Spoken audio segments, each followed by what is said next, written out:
joining us. Hello. He's a regular on the program. He's a pretty funny guy. I like to think so. Does your family think so too? Not at all. Not at all. Most people like me for 2 to 3 days, and then they're tired of me.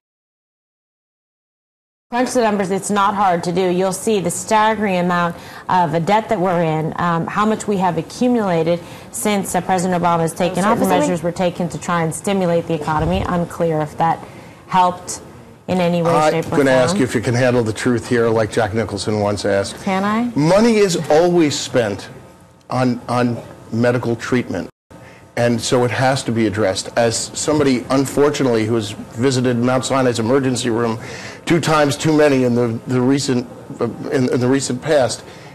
People go there to use the emergency room as their primary caregiver. You know that, and right? It's being paid for. So it's being paid for in one way or another. And President Obama wants to address that. Has he addressed it properly or as effectively as he could? No. But he has shown us we have to do something with it. All right, well, fine. You know, but I don't give points for just trying. I mean, you've got to come up with real solutions. Okay, so we're cutting money from the arts and the EPA to what? To build a tank? That my son could build something better with a Lego set. Actually, well, that's he's 21 now. You're pointing to that to say, oh, the money's going here instead. But I think what we're dealing with is I'm always pushing for bipartisan politics. I say stupid has no party. I put that at the top of my notes. Good. Okay. Did those say your cheat sheet? Yes, of course. I'm over 50. I turned 55 yesterday. I can't happy remember birthday. things. Yes, happy birthday. I'm having trouble remembering things. I do remember your names, Kimberly and David. To come here, so I wrote this down. I came here on time. It's like soap opera politics. It's like Obama has suddenly moved in and done some of the things that Republicans are demanding they do, and then they go, look at him. He changes with the wind. Come on. So I'm curious. Yes. What you said that the law is flawed. What do you suggest is done now? I assume you don't want to repeal it. Now wait a minute. I predicted that the Steelers were going to win the Super Bowl, so I'm not the burning bush. I don't have the answer. I predicted Green Bay. Okay. I don't have the answer to everything, but I think that health care has to be addressed. I also think that government has to spend less money. That includes the Republicans. Republicans spend more money than anybody. They just spend it on different things than the Democrats. It's true. You look at history. David. Yeah, we do. Both parties spend money, but the fact is, this president has spent money like no president has before, and it's at a time when our economy is in trouble. It's at a time when our state governments are really floundering, and I think you take the governor of my home state, Chris Christie, has really spearheaded a lot of responsibility in government again, and I think that same sort of attitude translated in the federal government would be pretty useful. Well, I'm agreeing with you here. I met Governor Christie. I really like him. We're kind of fans of his on this show, it seems. A lot of people who come on really like him on both sides of the fence. He says, think rationally, not philosophically. How do you argue with somebody that says that? I totally agree. Yeah. Jeez, I had a really good piece. It's like Messy Marvin these idiots, over here. I call them. You want me to buy you a file of facts next time? Yes, oh the nitwits of the week. There are just so many of them. Anyway, last week, not the teachers union, a nurses union in California, I don't know if you saw this, were protesting in Palm Springs, and this is very similar to the teachers union. The Koch brothers, David Koch and some of his brothers, who are billionaires, and Republicans and Tea Party members were having a retreat at a Palm Springs hotel, and this nurses union protested that they shouldn't be allowed to meet, and they were there to thwart democracy. And it's just, and they said, they contribute lots of money to political causes. Hello, what do you think the unions do? I mean, this is the problem. Look, the unions were set up to fight robber barons and despicable corporate monsters that were misusing the workers, and what ultimately happens is those same people end up running the unions. And when I met Christie, I liked what he said about it. He said, I came into Trenton, I saw the largest building in Trenton. It was the teachers union building, and I decided to take on the biggest bully in the schoolyard. Am I for education? Yes. Am I for putting money into education? Absolutely.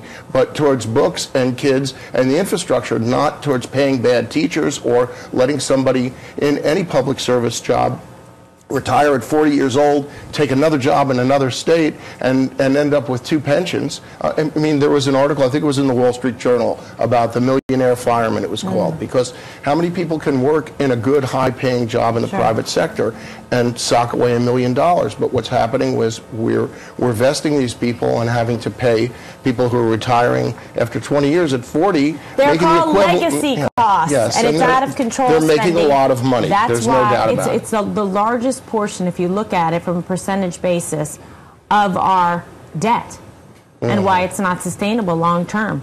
We cannot simply afford to pay out on all these pensions. Yeah. We can't. And look, Obama's in a tough position What do you do because about the unions backed him. Just the way certain powerful interest groups are going to back a conservative. But come on, we both know that both, unions back both parties, and they're a little more entrenched with the Democrats. But then we're getting into a whole other show and story about campaign laws. That the government's proposing taking over these new bureaucracies that are going to oversee the implementation of the health care law. I just don't see where the money's going to come from. I know where to get some. I don't want to get too tangential. Yes. Can I? Well, you can, and then I'm going to ask Egyptian President Dr. Toukian about Obamacare. Has a fortune estimated at $70 billion. He's the richest man in the world. We should take some of the money back from him. That's all of our tax dollars going to Egypt that he has absconded with. Here's where we need bipartisanship, because it's acknowledged that the healthcare system as a whole is in trouble. I don't know who's responsible for my personal situation, but my healthcare costs, my Oxford plan, hello Oxford, it's doubled in the last 2 years. Doubled. And I think that my service has gone down.